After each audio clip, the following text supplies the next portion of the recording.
I got so much motherfucking design on right now. Break it down, bring it back, make it clap. I got 3 old thoughts, new block, wear that thing. Bitches on my line, and you know. Alhamdulillah baik. Septi apa kabar? Baik, sebelumnya perkenalkan nama saya Septiana dari 10 Kuliner 2. Kalau Ibu berkenan, saya ingin sedikit mewawancarai Ibu berkenaan dengan profesi yang telah Ibu geluti selama bertahun-tahun untuk menjadi seorang guru. Berkenan? Sebagaimana yang tadi sudah saya katakan, saya ingin mewawancarai Ibu berkenaan dengan profesi yang Ibu geluti sebagai seorang guru. Apa bisa kita mulai wawancaranya, Bu? Dimulai. Tapi sebelum itu saya ingin meminta maaf terlebih dahulu karena telah mengganggu Ibu, barangkali Ibu sedang sibuk. Ya, dimaafkan. Baik Ibu, saya mulai pertanyaannya ya Bu. Sudah berapa lama dan sejak kapan Ibu mulai mengajar? Ibu mulai mengajar dari Januari 2015. Baik, pertanyaan berikutnya. Mengapa Ibu harus memilih menjadi seorang guru? Bukankah banyak profesi lainnya yang lebih menjanjikan dari sisi karir dan penghasilan? Iya sih, memang betul kalau dari segi penghasilan pekerjaan lain itu lebih menjanjikan. Tapi balik lagi ya, kalau misalnya guru itu kan enaknya adalah pekerjaannya tidak terlalu berat ya. Terus juga kan karena menurut Ibu jadi guru itu banyak maunya gitu ya. Ilmu kita kan jadi disebarluaskan gitu buat anak-anak didik. Jadi menurut Ibu itu lebih bermanfaat. Lalu selain itu karena Ibu perempuan, jadi Ibu mikirnya Ibu juga ingin fokus untuk keluarga, gitu, ada waktu untuk keluarga. Nah, menurut Ibu pekerjaan yang tepat itu ya jadi guru. Jadi kalau misalnya kebetulan Ibu juga kan dilahirkan dari pasangan guru ya, Bapak Ibu. Ibu itu orang pendidik juga gitu Bu. Jadi Ibu merasakan ketika liburan sekolah gitu, nah orang tua Ibu itu ada waktu untuk bersama keluarga. Terus juga lebih fleksibel waktunya untuk istilahnya kita bekerja, jam kerjanya itu tidak sampai malam. Jadi ya walaupun gajinya tidak seberapa, tetapi seimbang gitu dengan hal-hal lain manfaatnya gitu yang diterima gitu ya untuk fokus keluarga. Baik, lalu kenapa Ibu mengambil spesialisasi keilmuan pendidikan bahasa dan sastra Indonesia? Mengapa? Karena awal mulanya Ibu juga tidak terpikirkan untuk mengambil itu, tapi karena ayah Ibu waktu itu, papanya Ibu itu menyarankan untuk menjadi bahasa Indonesia saja, karena dipikir kalau bahasa Indonesia itu kan ada di semua jenjang ya, dari SD, SMP, SMA atau SMK kan ada. Nah itu peluang kerjanya itu katanya lebih banyak gitu dibanding mapel lain gitu. Makanya ya Ibu rasa juga waktu itu zaman Ibu SMA lumayan lah gitu, nilai yang menonjolnya itu bahasa Indonesia sama sejarah gitu ya. Tapi kalau Ibu sebenarnya minatnya di sejarah, cuma ayah Ibu memberi gambaran kalau sejarah itu kan terbatas gitu ya, hanya di SMA atau ya mungkin SMP gitu, jadi tidak terlalu banyak. Sudah, jadi sebenarnya Ibu mengambil jurusan ini adalah atas saran dari orang tua. Baik, bagaimana Ibu menangani siswa yang menurut Ibu sulit untuk ditangani? Sebetulnya gimana ya, mencoba untuk sabar saja sih, walaupun itu sulit ya. Awalnya pasti ada marahnya, ada jengkelnya, tapi seiring berjalannya waktu, terus misalnya Ibu juga kan udah bertahun-tahun ngajar, lebih apa ya, lebih meredam aja emosinya gitu ya. Intinya sih Ibu cari cara agar anak tersebut, misalnya anak yang bandel itu nyaman di kelas, nyaman di pelajaran Ibu. Jadi bagaimanapun caranya bernego saja gitu. Misalnya gimana sih nih anak biar betah di pelajaran Ibu. Misalnya kalau dia Ibu harus banyak apa ya, kebijakan yang harus Ibu turun ya tidak apa-apa gitu, selama itu dia mau hadir di mapel Ibu gitu. Jadi gak apa-apa, sama-sama untuk aja kita bernego aja sama siswa Ibu. Yang penting dia bertanggung jawab akan perannya jadi siswa, dan Ibu juga tetap bisa menyampaikan ilmu kepada anak tersebut. Baik, bagaimana cara Ibu untuk memberikan motivasi kepada siswa yang kurang bersemangat dalam menuntut ilmu? Balik lagi, jadi guru itu memang yang sulit itu adalah mengenal setiap karakter peserta didik ya, siswa.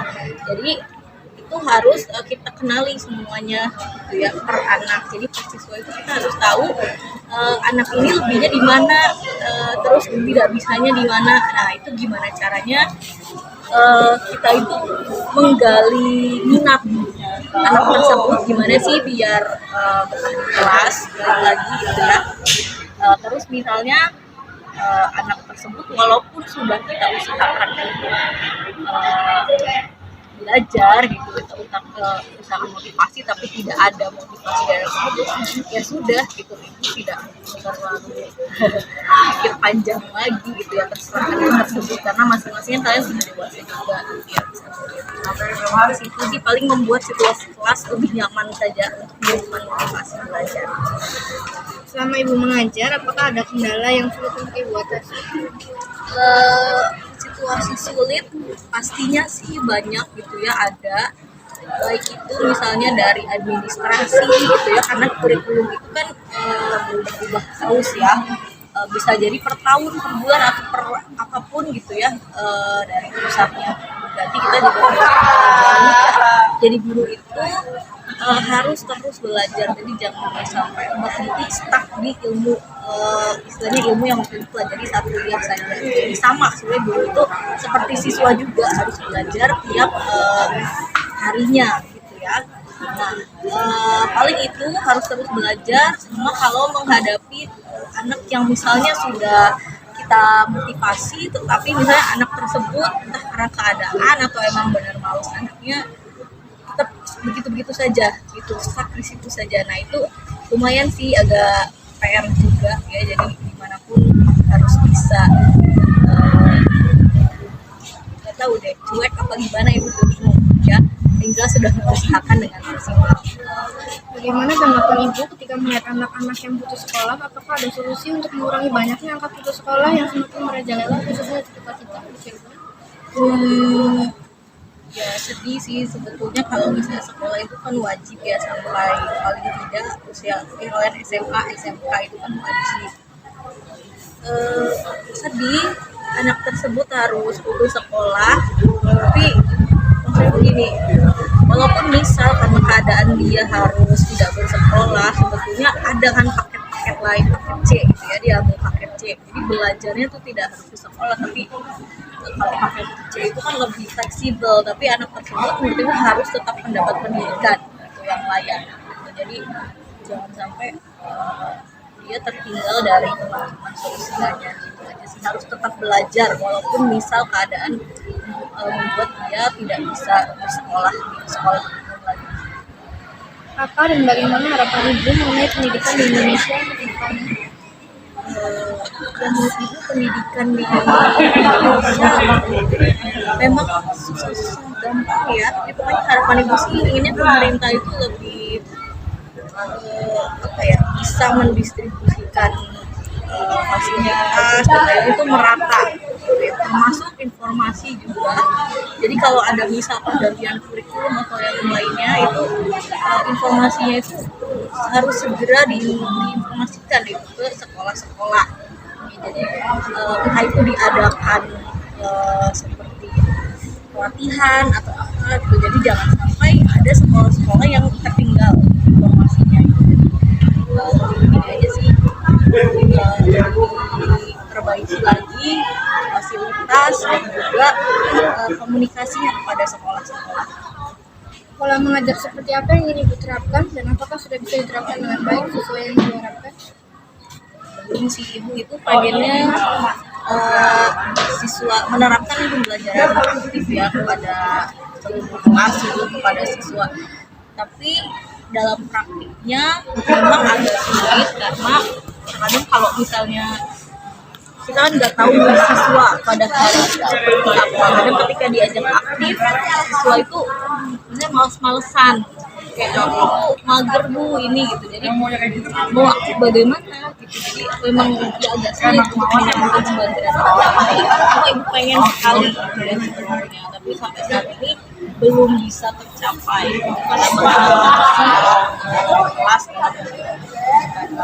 sama fasilitas juga sih, kadang fasilitasnya tidak tidak bisa menyokong gitu untuk pembelajaran aktif dan Apakah ada pesan mengenai mendidik murid untuk rekan-rekan ibu yang bekerja dan berprofesi sama-sama sebagai seorang pengajar?